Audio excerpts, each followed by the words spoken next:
Nous sommes au vendredi 30 janvier 2026. Ravi de vous retrouver. Mesdames, Messieurs, bonjour et bienvenue dans cette édition du Journal Parlé. Au sommaire, la Commission électorale nationale autonome a proclamé les résultats des élections communales il y a quelques jours. Une équipe de la rédaction a recueilli les avis de quelques citoyens malanvillois concernant les prochains conseillers communaux qui seront installés très bientôt. Restez des nôtres pour en savoir plus. Cérémonie de remise officielle de la gare routière et du parking des gros porteurs de Malanville. Le maire de la commune de Malanville, accompagné du secrétaire exécutif, a accueilli ce mercredi 28 janvier 2026 une délégation départementale de la direction départementale du cadre de vie et des transports conduite par son directeur. Les détails dans le développement. Également, dans ce journal parlé, nous nous intéressons aux valeurs nutritives du niébé, une plante communément que nous connaissons plutôt chez nous ici au Bénin. Vous aurez plus de précisions dans quelques instants. Au rendez-vous, d'autres informations sans occulter l'interactualité, puis la revue de presse en fin d'édition. Installez-vous donc. Sota Midi Magazine, le point de l'actualité de la journée sur ta radio. Sota FM, c'est maintenant et tout de suite. Je venais de l'annoncer il y a quelques instants à Malanville, la proclamation des résultats des élections communales par la Commission électorale nationale autonome continue de faire réagir. Les citoyens malanvillois dans l'ensemble ont salué le bon déroulement du scrutin. Pour plusieurs d'entre eux, ces résultats traduisent la volonté populaire et ouvrent la voie à un nouvel espoir pour la commune. Au micro de nos reporters, ces citoyens interrogés apprécie globalement les choix issus des urnes pour le développement local. On les écoute. L'équipe qui va bientôt s'installer, je dirais que, à mon avis, c'est une équipe constituée de plusieurs jeunes, voilà. J'en connais beaucoup, ceux avec qui j'ai fait. Et l'appréciation que j'ai pour cette nouvelle équipe, et c'est une bonne équipe, je dirais, voilà. C'est vrai qu'ils ne se sont pas encore installés, mais j'ai un pressentiment que c'est une équipe qui va vraiment aider la commune dans le but du développement. Permettez-moi de rappeler quelque chose à l'ancienne équipe. Ce n'est pas qu'ils ont démérité ou bien que c'est la nouvelle équipe qui sait le faire. Mais dans cette ville-là, il n'y a rien d'éternel. Maintenant, l'appréciation face à la nouvelle équipe, selon les informations que moi j'ai quand même à mon niveau, il semble que la tête couronnée de cette nouvelle équipe-là, c'est un ancien de la mairie. Mais quand même, on sent quelqu'un qui maîtrise peut-être un peu mieux la commune de Malanville. Je ne dis pas maîtriser dans son entièreté, mais maîtrise quand même un peu mieux. S'ils sont vraiment de bonne foi et qu'ils sauront gérer la cause qui est la cause de tous et surtout bien la gérer. Toutefois, ces citoyens rencontrés appellent les futurs conseillers communaux à rester à l'écoute des populations, à travailler dans l'unité et à privilégier l'intérêt général. Suivez.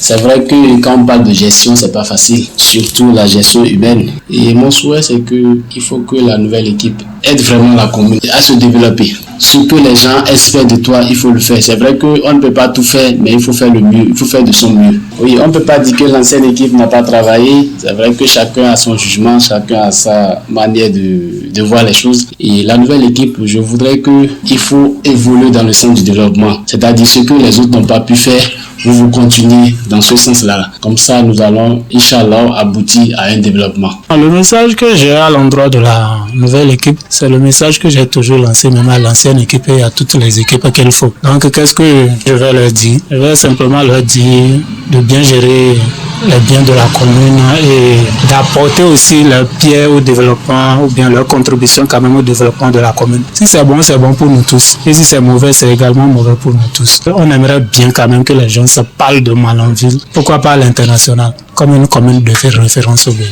D'une information à une autre, et je l'avais également annoncé au début, le niébé se nourrit pas seulement l'homme, il joue aussi un rôle clé dans l'alimentation animale. Dans le cadre d'une enquête sur les valeurs nutritives du niébé, la rédaction de Sota FM a interrogé une nutritionniste sur l'importance de la fanon du niébé pour le bétail. Selon Laila Toussambo, nutritionniste et facilitatrice d'un projet de nutrition dans la commune de Malanville, la fanon du niébé constitue un aliment riche et accessible pour les animaux. Elle contribue à l'amélioration de leur croissance. Suivez la nutritionniste. Dans la commune de Malanville, on constate que ce n'est pas négligé. Quelqu'un qui récolte le niébé directement pense à comment vendre aussi les fans du niébé. Il y a peu de personnes qui ne font pas le levage dans les ménages. Les fans, pour ma petite expérience, en période de sécheresse, ça aide beaucoup. Les ruminants, ça les aide beaucoup. Puisque en ce moment-là, on ne trouve pas d'autres herbes que ça. Du coup, ceux qui font le levage, ils achètent ça, ils stockent ça. Maintenant, en période de sécheresse, c'est ça qui va aider les mammifères à s'alimenter. Prenons le cas des bœufs. Là, ça va les éviter les carences en protéines. Quand c'est une femelle, c'est-à-dire les veaux, ça permet la production du lait aussi. Chez les femelles gestantes, les fans du niébé, ça permet aussi ça. Ça permet aussi aux animaux de croître. Tel que je l'ai dit chez l'homme. Pour un éleveur, c'est surtout ce qu'il veut. Puisque s'il doit revendre ses bœufs, par exemple, il va vouloir ce qu'il croît vite. Là, bon, à l'approche des tabaski, il peut vendre ça facilement parce que ça va beaucoup grandir. Ça permet aussi la reproduction chez les animaux. Ça, parce que il ne va pas faire des carences en protéines. Ça renforce aussi le système immunitaire chez les animaux. Ils se portent bien, ils croient bien. Donc, il est bien placé à reproduire. Riche en protéines, le niébé est bénéfique aussi bien pour l'homme que pour les animaux. Mais à Malanville, l'on observe une consommation déconseillée dans le rang des populations, tout en recommandant sa consommation surtout pour les enfants souffrant de la malnutrition. Elle appelle à une consommation équilibrée. Extrait des propos de Laila Toussambo. Le niébé, c'est toujours les protéines que ça augmente, bien que chez l'homme et que chez les animaux. C'est très indispensable pour les deux êtres, bien que chez les hommes et chez les animaux. Je demande à la population de faire très attention par rapport aux agencements qu'on fait souvent, le mélange qu'on fait, puisque on retrouve le même groupe d'aliments dans le plat et je pense que là, l'apport sera trop pour notre organisme. Et ça peut engendrer d'autres maladies à la longue. J'ai bien dit que la mayonnaise et l'haricot, par exemple, ont les mêmes apports. La viande ont les mêmes apports. Du coup, dans le même plat, tu vas manger le seul groupe d'aliments. À la longue, quand même, ce n'est pas bien. Surtout à Malanville où on constate que assez sont diabétiques, tout ça là. Il faut qu'on fasse très attention pour sauvegarder notre santé. C'est un aliment que je conseille trop dans mes localités d'intervention. Surtout les enfants qui sont un peu malnutris. Quand je dis un peu, par exemple, les enfants qui souffrent de la malnutrition modérée, je conseille ça souvent parce que ça permet de vite rattraper la croissance de l'enfant. On prépare ça à l'enfant, même si c'est que c'est ça seulement, on prépare ça à l'enfant mange, mais il faut que ça soit bien bouilli aussi pour que l'enfant puisse bien marcher. Donc je conseille ça parce que ça permet vite de rattraper le poids de l'enfant. Et nous on est sur le terrain pour que cela s'améliore, pour réduire et lutter contre la malnutrition. Mesdames, Messieurs, cette fois-ci, prenons une courte pause. Sota Info Midi, le point de l'actualité sur ta radio. À Malanville, la gare routière des véhicules légers, le parking des gros porteurs et 12 boutiques ont été officiellement remises hier, ce mercredi plutôt 28 janvier 2026. La cérémonie s'est déroulée en présence du maire de la commune de Malanville, du secrétaire exécutif et d'une délégation de la direction départementale du cadre de vie et des transports conduite par son directeur Massime d'Almeida. Une initiative qui vise à améliorer la sécurité et l'organisation du transport et à dynamiser l'économie locale. Suivez le secrétaire exécutif de la mairie de Malanville qui revient sur ce qui a réuni les différents acteurs. Olivier Alokoutoui. Aujourd'hui, c'est un jour spécial pour nous, bien évidemment, dans le sens du bonheur, puisque nous sommes ici dans le cadre de la remise officielle des clés de cette autogare et également des boutiques. Après cette étape, bien évidemment, nous allons diriger vers le grand parking des camions gros porteurs. Pendant des années, nous avons attendu avec grande impatience que ces infrastructures marchandes soient mises en service au grand bonheur de nous tous, parce que leur mise en service règle beaucoup de problèmes, notamment sur le plan sécuritaire. Nous avons attendu ce jour, mais enfin, il est là. Donc, c'est de remercier tous les acteurs, notamment le gouvernement, le ministère du cadre de vie, représenté ici par son directeur départemental, la société Sorobat qui a été vraiment à l'œuvre et tous les autres acteurs qui ont vraiment contribué à cela. Donc, c'est de nous inviter d'ores et déjà à bien entretenir ces infrastructures. C'est important. C'est un grand joyau. Quand vous voyez la superficie, c'est vraiment énorme. Donc, nous comptons surtout sur vous, les transporteurs, pour pouvoir non seulement bien entretenir ces infrastructures, mais aussi pour les rentabiliser, parce que elles sont construites pour pouvoir renforcer la trésorerie communale. Les recettes au niveau de la commune, nous en avons besoin, nous avons vraiment besoin de vous pour une gestion optimale de ces infrastructures, un bon entretien. C'est ça qui va nous permettre vraiment de rationner le grand partenaire qu'est le gouvernement et également les autres qui nous accompagnent. D'une superficie d'environ 15 000 mètres carrés, le directeur départemental du cadre de vie et des transports dans la Liborie revient quant à lui sur la genèse des travaux conduisant à la réalisation de ces infrastructures. Il appelle également les bénéficiaires à en faire bon usage. Extrait des propos de Massimé d'Almeida. C'est la remise officielle de cet espace qui a été aménagé et d'autres infrastructures qui ont été réalisées à la mairie pour exploitation. Je voudrais parler un peu du projet qui a été réalisé. Dans le cadre de ce projet, initialement conçu, il n'était pas question de faire la double voie qui traverse ni Kandi ni Malanville. Mais à un moment donné, vu la circulation qu'on observe sur ces sections, l'option a été définie de réaliser, par exemple, la 2x2 voie de Malanville. Alors, vous comprenez que pour réaliser ces travaux, que je qualifie de travaux complémentaires, il va falloir ajuster l'enveloppe pour permettre l'atteinte de l'objectif, pour éviter l'encombrement de la chaussée lorsque le trafic est important dans les traversées d'agglomération. Il a été décidé de réaliser la gare routière de Malanville pour permettre à tous les conducteurs de taxi et de bus de se loger désormais dans cet espace pour éviter les cas d'accident qui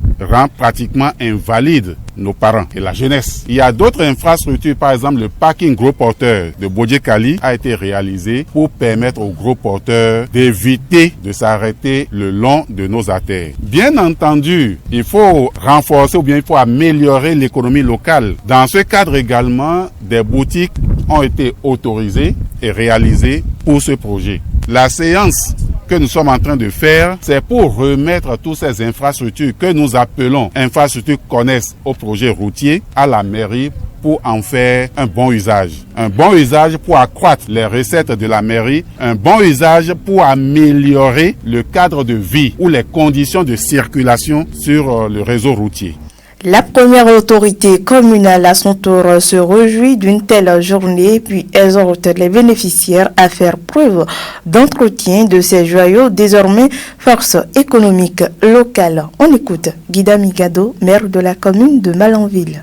Aujourd'hui, c'est une journée mémorable parce que tout simplement, quand vous observez cette autogare, ça veut dire que vous avez la fierté, vous avez la joie d'avoir un joyau de ce genre. Et aujourd'hui, c'est toute fête et nous allons donc vous remettre ce joyau pour que désormais vous puissiez être plus à l'aise. C'est aussi la contribution du gouvernement dans le cadre donc du développement des infrastructures de transport. C'est aussi la marque du développement.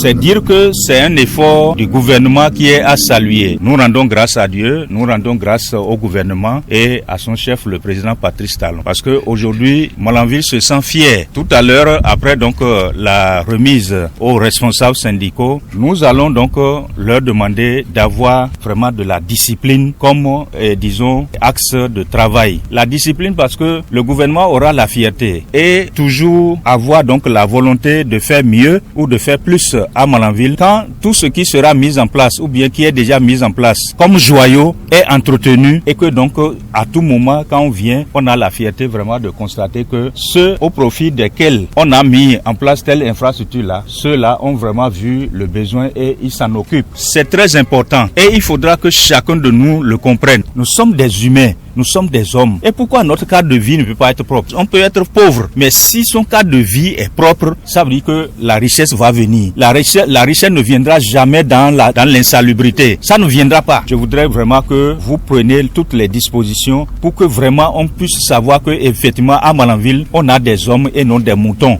Satisfaction, c'est ce que l'on retient des mots des bénéficiaires des infrastructures nouvellement remises à la population. Suivi les impressions de Eladjo Lukman et de Karim Kendinou, tous deux bénéficiaires. Je suis vraiment d'accord, je suis content parce que vu depuis que l'autogare est fermé, la souffrance de nos chauffeurs, conducteurs et taxis, ça n'a pas été facile. Mais aujourd'hui, si j'entends la bonne nouvelle que la mairie nous a remis les clés pour l'ouverture de l'autogare, c'est une très bonne nouvelle. Je salue toutes les autorités de la commune de Malanville et je salue aussi le Père de la Nation. Maintenant, la charge nous revient, la responsabilité aussi nous revient. Nous allons nous sensibiliser surtout sur la gestion parce que pour ça, il faut l'entretien.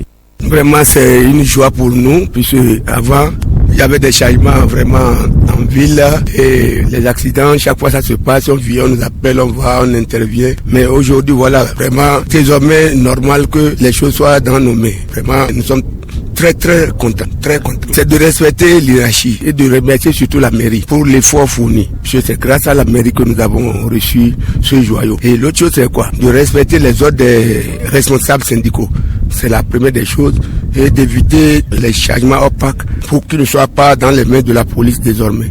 Le travail ne se fera pas seul à notre niveau. C'est avec la police désormais. Si quelqu'un garde au dehors, tant pis pour lui. L'autre chose, c'est de les conseiller de vite rentrer et là, on va gérer la gare routière ensemble. Dernier volet de l'information, depuis le démarrage de la rentrée académique 2025-2026 au CEG Garou, les activités pédagogiques se déroulent normalement. Sur place, les cours se déroulent dans un climat globalement satisfaisant, marqué par l'engagement des enseignants. C'est ce que laisse entendre le directeur de l'établissement qui a dressé un bilan des activités, mettant en lumière les efforts fournis depuis la rentrée. On écoute Abraham Olodo, directeur du CEG Garou. Depuis septembre, la rentrée a bien démarré au CEG Garou. Tout se passe bien et à l'heure où je vous parle, toutes les heures sont couvertes. Nous avons achevé la semaine passée la deuxième série de devoirs surveillés pour le compte du premier semestre. Donc à partir de la semaine prochaine, certainement, les enseignants vont commencer les comptes rendus de cette évaluation-là et procéder au calcul. CEG Garou, c'est un petit collège par sa taille. Nous avons donc une seule classe de 3e, nous avons moins d'une vingtaine de candidats au BPC. Les dispositions sont déjà prises en ce qui concerne la constitution des dossiers pour le BPC 2026. Tout est fin prêt, on pourra déposer puisque le dernier délai c'est le 2 février. On ne va pas attendre le dernier jour. Le premier responsable du CEG Garou a par ailleurs réaffirmé la détermination de l'équipe éducative à maintenir la qualité de l'enseignement et à atteindre les objectifs fixés pour l'année scolaire. Écoutons le directeur qui évoque les difficultés rencontrées au niveau du CEG Garou, Abraham Olodo. Les difficultés, nous en avons de plusieurs ordres. Il y a d'abord que nos effectifs, on a beaucoup d'abandon. La plupart du temps, tout ce qu'on apprend, c'est que certains apprenants vont au Nigeria. Ils vont au Nigeria pour faire l'école coranique. D'autres vont même jusqu'au Ghana pour aller se chercher, faire de petits jobs. Bon, les filles, elles abandonnent. Tantôt, c'est pour apprendre des métiers. Sinon que c'est essentiellement ces causes-là que nous avons. Peut-être qu'il y a des causes de mariage précoce ou bien pour des raisons de grossesse, mais officiellement on n'en est pas informé. Il y a beaucoup d'abandon déjà, de 6e en 3e. Que ce soit des femmes comme des hommes, filles comme garçons, il va falloir que les autorités du milieu, c'est-à-dire la sensibilisation au niveau des parents, que cela continue plus pour qu'on puisse maintenir les enfants à l'école. Le taux de déscolarisation est un peu trop élevé. Le deuxième problème majeur que nous avons, ce serait les difficultés de la rentrée scolaire scolaire 2026-2027. Cette année, la mairie nous a comblé en nos besoins en ce qui concerne le mobilier et nous profitons de l'occasion pour les remercier. Mais nous avons des problèmes de salles, de classes qui commencent par se poser. Nous avons 6 classes de salles. Cette année, nous avons 6 groupes pédagogiques. Forcément, à la rentrée prochaine, le nombre de groupes pédagogiques va s'accroître. On aura des difficultés de salles de classe. Donc, c'est cette grande doléance-là que nous voulons lancer à tous les partenaires, que ce soit ceux immédiats, la mairie surtout, parce que c'est notre partenaire privilégié. À présent, mesdames et messieurs, nous passons à l'interactualité. C'est avec Zulkifilou Lona. Bonjour. Bonjour, Dorcas Richard. On démarre par le Mali. L'UEMOA reconnaît l'illégalité des sanctions imposées en 2022. Une victoire pour la transition. Justement, Dorcas Richard, c'est une incontestable victoire pour les autorités maliennes de transition. Entre janvier et juillet 2022, la CEDEAO et l'UEMOA ont imposé des sanctions au Mali, notamment économiques, pour tenter de contraindre les militaires putschistes à adopter un calendrier électoral. Estimant ces sanctions illégales, Bamako avait déposé dès février 2022 une requête en annulation devant la Cour de justice de l'UEMOA, dont la décision a été rendue mercredi 28 janvier et publiée ce jeudi. La Cour donne raison aux autorités maliennes de transition. Et nous sommes cette fois-ci en République démocratique du Congo, plus précisément dans l'Est, après Kinshasa. Les facilitateurs de l'Union africaine se rendent à Kigali. Après avoir rencontré le président congolais Félix Tshisekedi à Kinshasa jeudi 29 janvier, les 5 anciens dirigeants africains qui composent le panel des facilitateurs de l'Union africaine, j'arrive, pour les États de la RDC doivent être reçus par le chef de l'État rwandais Paul Kagame ce vendredi. Ils se rendront ensuite au Burundi avant de présenter un rapport de leur mission lors du prochain sommet de l'organisation continentale à Addis Ababa à la mi-février. Nous sommes dans l'Europe. En France, les députés votent l'interdiction des réseaux sociaux au moins de 15 ans. Justement, la France a bientôt impionné où en Europe, les députés français ont adopté dans la nuit du lundi 26 à mardi 27 janvier une proposition de loi interdisant les réseaux sociaux au moins de 15 ans. Une mesure pour protéger la santé des adolescents soutenue par le gouvernement. Le président Emmanuel Macron, attaché à cette réforme, a salué une étape majeure parce que le cerveau de nos enfants n'est pas à vendre ni aux plateformes américaines ni aux réseaux chinois. Avant de devenir loi, le test doit être encore validé par le Sénat. Merci à vous, Zulkifilona. On se retrouve très prochainement. Mesdames, Messieurs, à présent, je vous invite à suivre la revue de presse de Lukman Ourouteo. Suivez la revue de presse sur Souta FM. Amis de la plume et du papier, mesdames, messieurs, bonjour. Alassane Tigri n'est plus libre de ses mouvements. Il est interpellé et placé sous mandat de dépôt. Le sujet occupe la une de plusieurs journaux ce vendredi. La Boussole, le Télégramme, Fraternité, le Soleil Bénin Info, l'Informateur, le Patriote, la Nouvelle Tribune, Libération et bien d'autres publications renseignent que l'ancien ministre des Sports et vice-président du parti d'opposition Les Démocrates est écroué. Interpellé le mercredi 28 janvier dernier à son domicile à Ménotin, il a été présenté au juge d'instruction avant d'être placé sous mandat de dépôt et déposé en prison hier jeudi, rapporte les canards et Décryptage Info, tout comme Libération libère les motifs de cette arrestation. À en croire les confrères, l'arrestation d'Alassane Tigri a été effectuée en exécution d'un mandat délivré par le magistrat en charge du dossier relatif au putsch manqué du 7 décembre 2025. Oui, confirme en titre le Télégramme, à la suite d'un mandat d'arrêt décerné contre le vice-président du parti Les Démocrates, Alassane Tigri est déposé en prison dans l'affaire coup d'État déjoué. En attendant de connaître la suite de l'affaire, c'est la situation du député du parti Les Démocrates, Souno Bouké Soumaïla, actuellement détenu, qui soulève de sérieuses interrogations sur le respect des garanties constitutionnelles en matière de protection des droits fondamentaux, rapporte le Paraquois. saisi de plusieurs requêtes pour violation des droits de la personne humaine et des libertés publiques enregistrées dès le 30 décembre 2025 et le 5 janvier 2026, la Cour constitutionnelle tarde à se prononcer en dépit des dispositions claires de l'article 120 de la Constitution qui l'oblige à statuer dans un délai de 15 jours. Ce silence contraste, selon le journal, avec l'urgence de la situation et nourrit le malaise autour du sort réservé à un représentant du peuple dont la détention provisoire intervient dans un contexte juridiquement sensible. L'attente d'une décision rapide de la Cour constitutionnelle ne relève pas d'un privilège mais d'une exigence républicaine, celle du respect scrupuleux des droits fondamentaux et de l'égalité de tous devant la loi, termine le journal. Pendant ce temps, notre politique qui prendra la tête de la mairie de Parakou recherche en manchette d'Abarou. Les nouveaux élus étant connus à la suite des résultats des élections communales, le journal parcourt la liste des prétendants. Si la publication place sous un titre interrogatif 8 photos, Matin Libre dénombre plutôt 6 prétendants au poste de maire à Parakou. 20 conseillers municipaux pour le parti Bloc républicain contre 13 pour l'Union progressive Le Renouveau, indique le journal. Entre euphorie et joie, les calculs pour prendre la tête de la commune se font déjà. Aux manœuvres, 6 prétendants se positionnent. Le quotidien révèle Idrissou Adamoussila, l'actuel chef du 2e arrondissement de Parakou, Dasuki Sifoussidi, Zakari Zoukifili, Abdourazak Maman, actuel directeur de cabinet du maire Inoussa Zime Chabi, l'ancien maire de Parakou, Adamou Karimou Sourajou et l'actuel premier adjoint au maire, Mohamed Yaritaya. L'application présente les atouts de chaque prétendant et présage une bataille fratricide.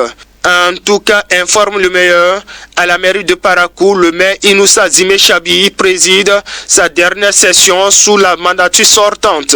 De son côté, le matinat se penche sur l'absence du parti, la force courue pour un Bénin émergent dans le partage des sièges pour les communales de 2026. Le journal y voit une preuve patente de la non-représentativité du parti. En effet, s'explique mon confrère, depuis plusieurs scrutins auxquels le parti a régulièrement participé après la mise en place de la réforme du système partisan, il n'a pu atteindre le seuil requis en dehors des communales de 2020. Paul Oumpe et les siens ont brillé par leur incapacité à obtenir les voix qu'il faut pour lever les sièges à l'Assemblée nationale ou dans les mairies. C'est alors que le journal Dynamis Info renseigne que l'acteur politique Daniel Eda adresse une lettre ouverte à Paul Oumpe et appelle à l'unité de l'opposition. Après la déclaration post-électorale de la force courue pour un Bénin émergent, renchérit les formateurs, Daniel Eda écrit et encourage Paul Oumpe. Dans son adresse, le patriote retient, citation, « Je forme le vœu que votre nom ne soit jamais associé à ceux qui choisissent de compromettre la paix sociale. » Sans commentaire dans le reste, le matin rapporte qu'à l'Assemblée nationale, en séance plénière hier jeudi 29 janvier, les députés ont adopté les lois organiques sur la Cour constitutionnelle et le Conseil économique et social modifié. La même information est traitée par le matinal, la boussole et décryptage info. Par ailleurs, en santé publique, une loi est votée pour renforcer les droits des personnes vivant avec le VIH-Sida. Alors, déduit en manchette Bénin intelligent, le Bénin renforce la protection des patients. Et univers des médias pour ainsi finir, le Parakois a 6 ans aujourd'hui, informe Matin Libre. 6 ans d'existence et à cette occasion, fait savoir la publication, le directeur général du journal en ligne a délivré un message. Nazirou Sidi Ali salue l'engagement de Le Parakois, un média fidèle à l'éthique. 6 ans de Le Parakois, la voix des sans-voix assumée, placard dans manchette Le Parakois. Les autres détails à lire dans les colonnes de publication. Quant à nous, mesdames et messieurs, on s'arrête ici, dans l'espoir de nous retrouver lundi prochain pour un autre rendez-vous. Fin de cette revue. Merci de m'avoir suivi. À très bientôt. C'était la revue de presse sur Souta FM.